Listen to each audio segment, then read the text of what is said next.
Parler de la vie, c'est déjà une grande chose. Parler de la mort, c'est un peu intimidant parce qu'on est impuissant devant la mort. Elle se profile à l'horizon pour tout être humain. Et ce n'est qu'avec délicatesse et beaucoup de respect que l'on peut aborder ce sujet. Parce que parler de la mort, ce n'est pas seulement parler de la mort, c'est parler de personnes qui meurent.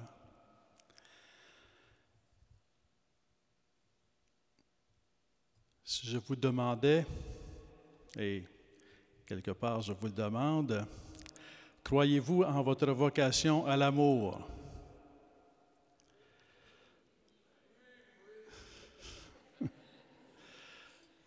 C'est bien de le répondre, c'est dans votre cœur que je vous invite à accueillir cette question. Et parce que la deuxième question, c'est « Voyez-vous que la mort fait partie de votre vocation à l'amour? » Dans la plupart du temps, on va dire quelqu'un qui est décédé, bon, il a vécu, il a fait des choses, il a été généreux, il s'est dévoué, il a aimé les gens autour de lui, il a aimé sa famille, il a été engagé dans la société, puis après il est mort. Ou après, il était malade, puis il est mort. Comme si la maladie ou la mort, c'était quelque chose d'à côté de la vie. Alors peut-être qu'on pourrait considérer tout d'abord que la mort fait partie de la vie. Et qu'on peut envisager, c'est comment envisager la mort à partir de la vie. Comment voir, on peut dire mourir, mais on peut dire aussi vivre jusqu'au bout. On peut dire la maladie m'a tué ou est sur le point de m'achever. Mais on peut dire aussi je veux aimer jusqu'au bout. Je vais me servir de quelques passages de l'Évangile pour réfléchir sur ce grand sujet qu'est la vie, mais aussi qu'est la mort, mais qu'est aussi notre vocation à l'amour. Et ici, ce que, disons, le message que j'aspire à vous transmettre, c'est que la mort est aussi un lieu pour aimer.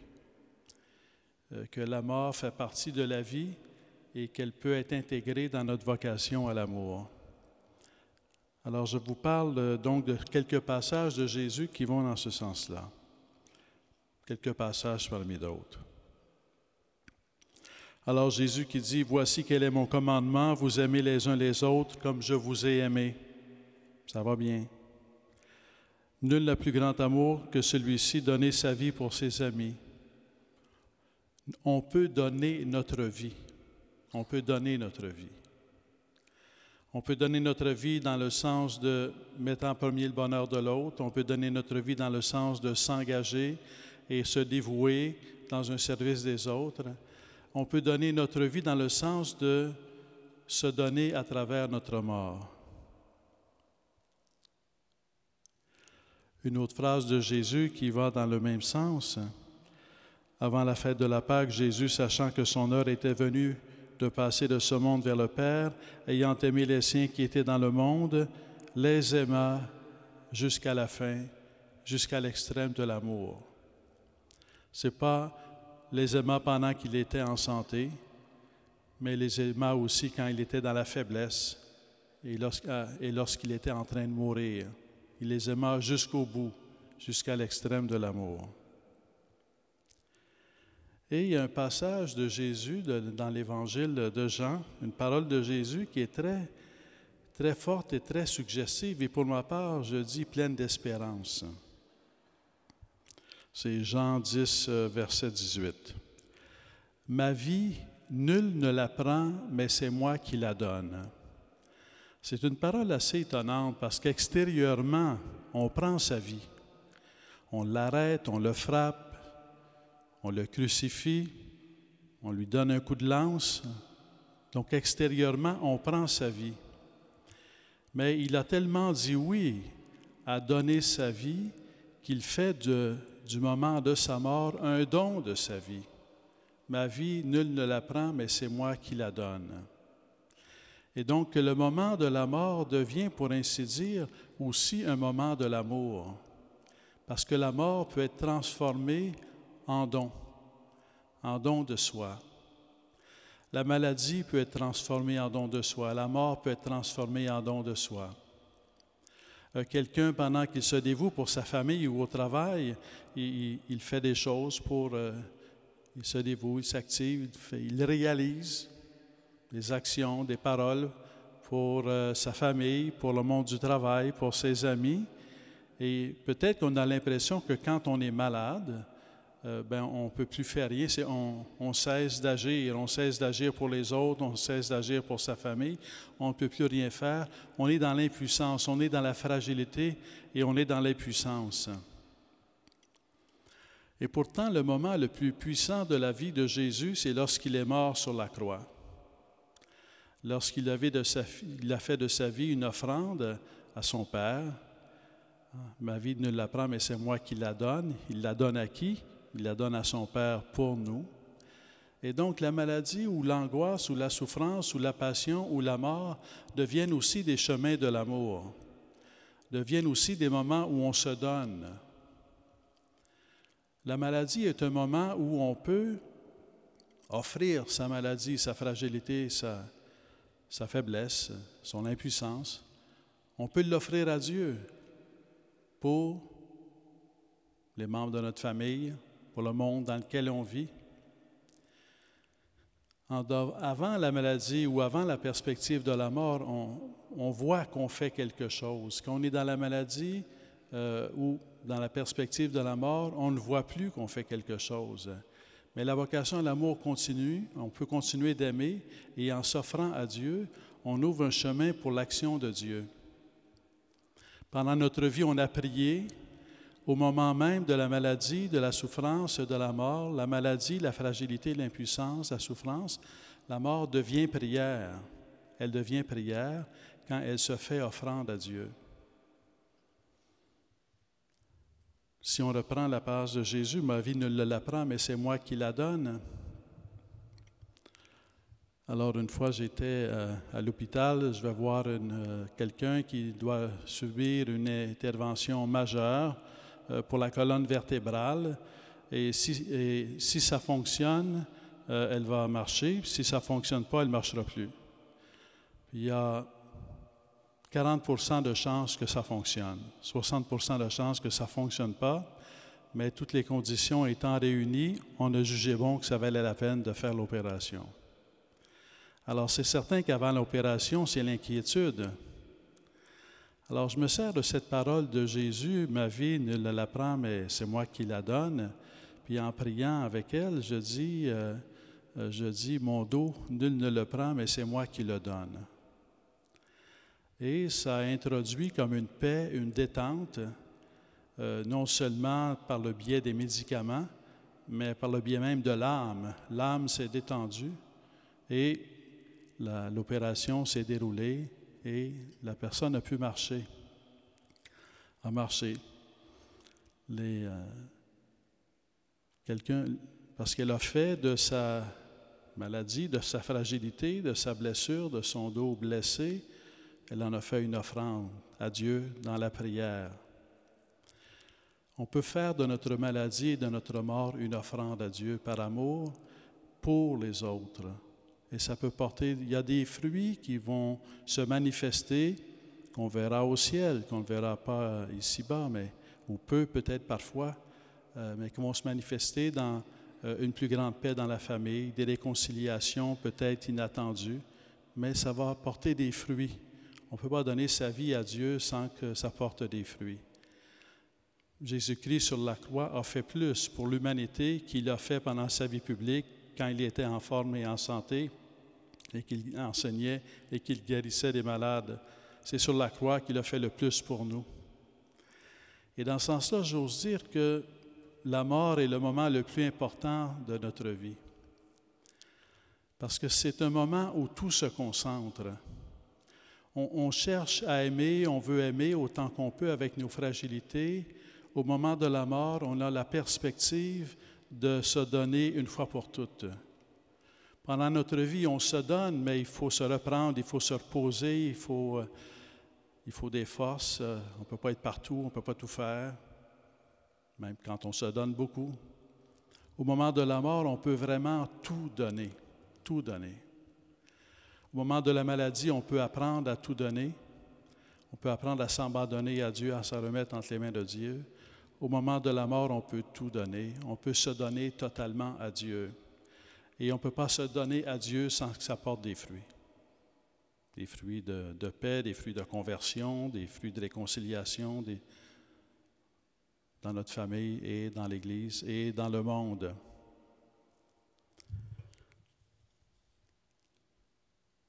Une autre parole de Jésus qui peut nous interpeller sur comment envisager notre mort ou notre fragilité.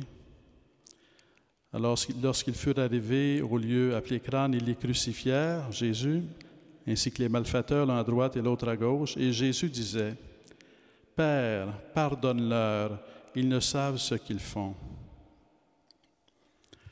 Deux des grandes questions de la vie, de toute vie humaine, qui sont, on ne prend pas toujours le temps de les rencontrer, on ne prend pas toujours le temps d'y répondre. Mais est-ce qu'il y a des pardons que je n'ai pas donnés? Est-ce qu'il y a des pardons que je n'ai pas demandés?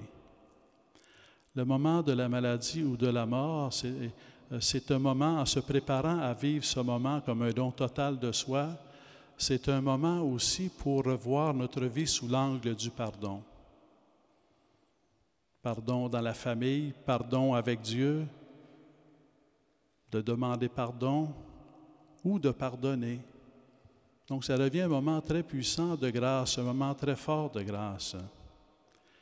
Et avoir le temps de se préparer, avoir le temps de vivre cette démarche de pardon que l'on reçoit et que l'on donne, c'est un moment précieux pour entrer pour traverser la maladie et entrer dans le mystère de la mort en faisant de notre vie un don de soi, confiant dans la miséricorde de Dieu, confiant dans le pardon de Dieu. Une autre parole de Jésus sur la croix, et on pourrait reprendre toutes les paroles de Jésus sur la croix, mais une autre. Alors donc, c'est environ la 6e heure, quand le soleil s'éclipsait. L'obscurité se fit sur la terre entière jusqu'à la 9e heure. Le voile du sanctuaire se déchira par le milieu, et jetant un grand cri, Jésus dit, « Père, entre tes mains, je remets mon esprit. » Ayant dit cela, il expira. Le moment de la mort, c'est un moment de rencontre de Dieu. C'est un moment d'abandon entre les mains de Dieu. C'est un moment de remise de soi entre les mains de Dieu. C'est vraiment un moment précieux, disons, donner le sens de l'amour à notre mort, à notre maladie, à notre souffrance. C'est lui donner le sens d'une ouverture à Dieu, de s'abandonner à Dieu, de s'en remettre à Dieu. Et donc, c'est lui donner le sens d'un passage vers la vie éternelle. La mort se présente avec le sens de la fin de tout, fin de la vie, fin des communications, mais vécu avec le sens de don de soi à Dieu pour les autres, ça devient un milieu, un état, un chemin, un passage vers Dieu. On se prépare vraiment à rencontrer Dieu. On se prépare à rencontrer Dieu qui nous a déjà rencontrés. Parce qu'il nous a déjà rencontrés, parce qu'il nous a visités dans notre vie. Il nous a conduits à la prière, il nous a pacifiés, il nous a aidés à pardonner, il nous a fait découvrir son pardon. Mais le moment de la mort, c'est un moment où on se prépare à rencontrer Dieu. Et dans cette préparation, cette rencontre avec Dieu, quelque part, on est comme seul avec Dieu, mais en même temps, on est là avec notre amour ou l'offrande de notre vie que l'on fait à Dieu pour les nôtres et pour l'humanité. Donc, ça va dans toutes les directions. Ça va dans l'amour de Dieu, comme ça va dans l'amour des autres, dans le plus grand amour dans le monde. À travers l'histoire de l'Église, l'histoire des saints et des saintes, si on veut apprendre à à traverser la maladie ou à traverser la fragilité ou à traverser cet sentiment d'impuissance ou à traverser la mort, on peut se servir de biographies de saints ou de saintes. Et parce que souvent, il n'est pas rare que dans la vie des saints ou des saintes, les gens témoignent autour d'eux qu'à travers la maladie, à travers la mort, ils ont eu un rayonnement qui va au-delà du rayonnement qu'ils avaient eu pendant leur vie. Il n'est pas rare, les saints ou saintes, que c'est au moment de la maladie et de la mort qu'ils ont eu leur plus grand rayonnement. Et donc, c'est le pouvoir de l'amour qui rayonne lorsqu'on offre sa vie à Dieu. Et offrir son action à Dieu, c'est bien. Offrir ses activités à Dieu, ses projets de vie à Dieu, c'est bien. Mais offrir son impuissance à Dieu, c'est très bien. Offrir sa fragilité à Dieu, c'est très bien. Parce que c'est s'ouvrir à Dieu et à sa puissance et à son amour et à son œuvre. Tant qu'il y a notre œuvre, pour ainsi dire, on s'appuie un peu plus sur notre œuvre que sur Dieu. Mais qu'on ne peut plus s'appuyer sur notre œuvre, on s'appuie sur Dieu. Ça vous est peut-être déjà arrivé d'avoir, soit dans des personnes proches de vous qui étaient malades, je pense à cette sœur qui avait connu le cancer et qui était en rémission, mais qui me disait qu'elle était plus dans la joie après avoir fait l'expérience du cancer, et elle était donc toujours en traitement tout en étant en rémission, elle avait plus de joie qu'elle n'en avait jamais eu auparavant. Elle avait fait de sa vie, à travers la maladie, elle s'était donnée davantage à Dieu et ça l'avait amené à rayonner autour d'elle la joie. J'aime bien cet exemple de combien de fois on va réconforter quelqu'un à l'hôpital, un oncle, une tante, un ami, et un parent, un père, une mère, et c'est nous qui partons réconforter. Parce qu'il y a toujours qu'une lumière qui rayonne. Quand quelqu'un donne sa vie, offre sa vie à Dieu, il y a toujours une lumière qui rayonne. Quelqu'un peut dire, je suis plus capable de prier.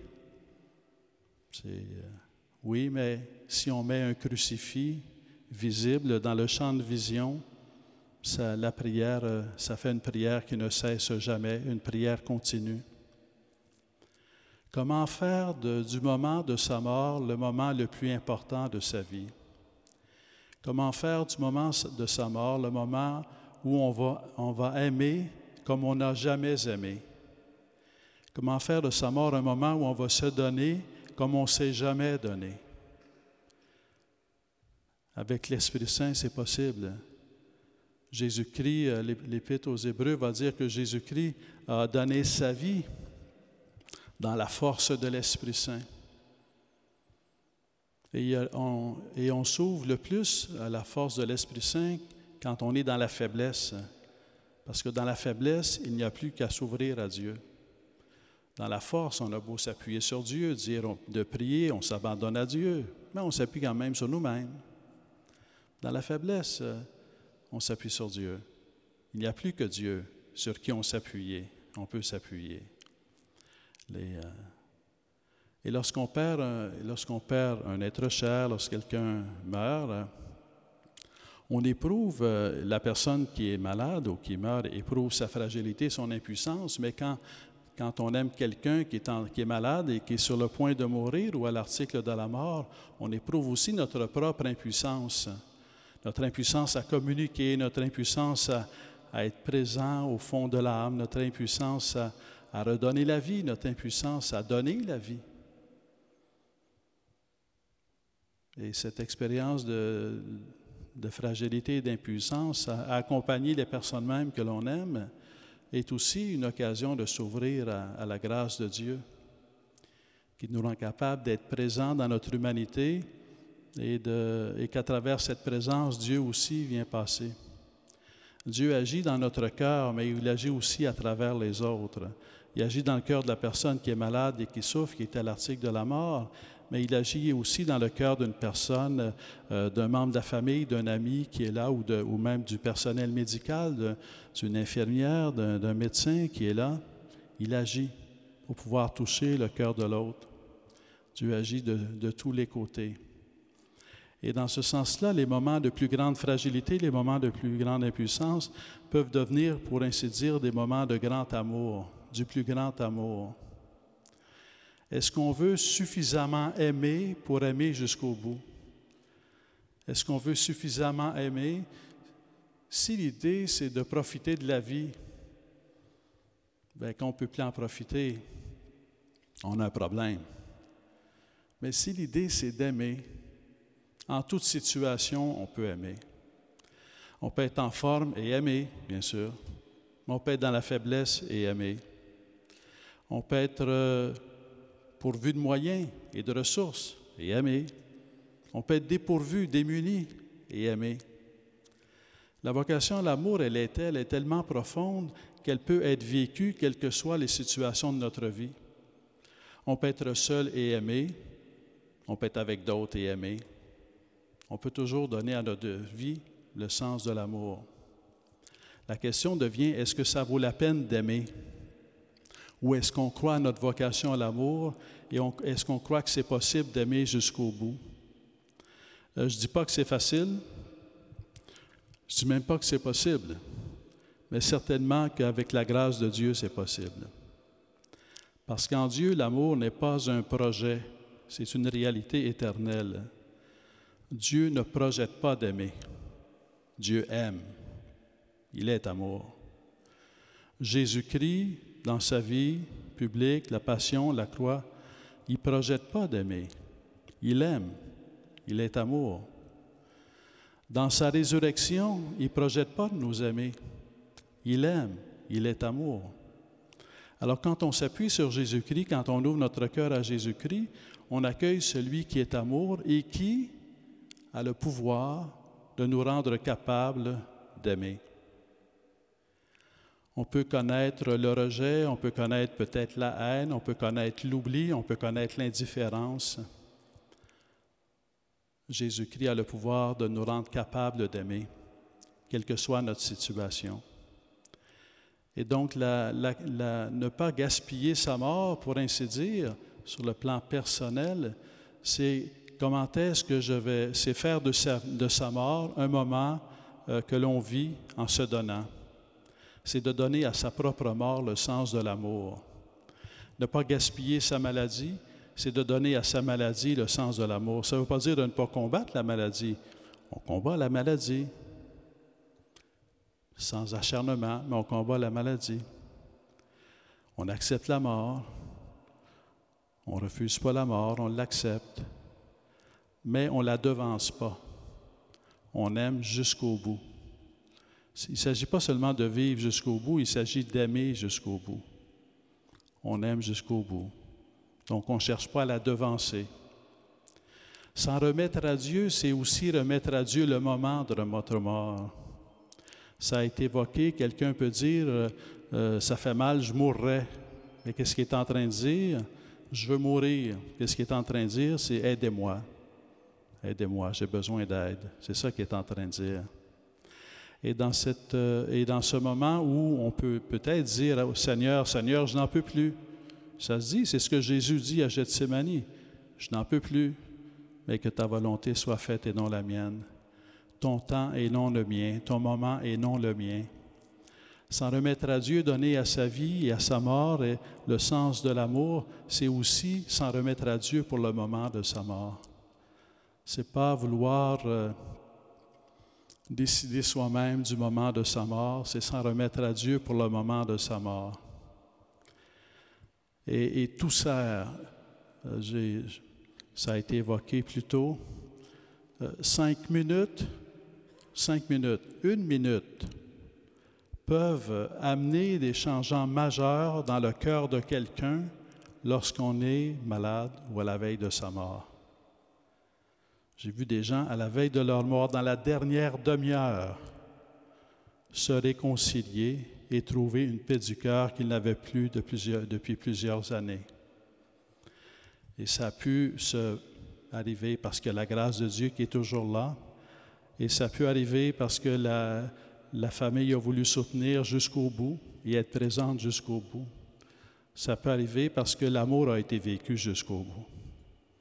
Vivre jusqu'au bout, avec des moyens proportionnés, aimer jusqu'au bout. Les deux vont ensemble. Alors donc, je vous invite à méditer sur le sens que vous êtes appelés à donner à votre mort par Jésus-Christ lui-même.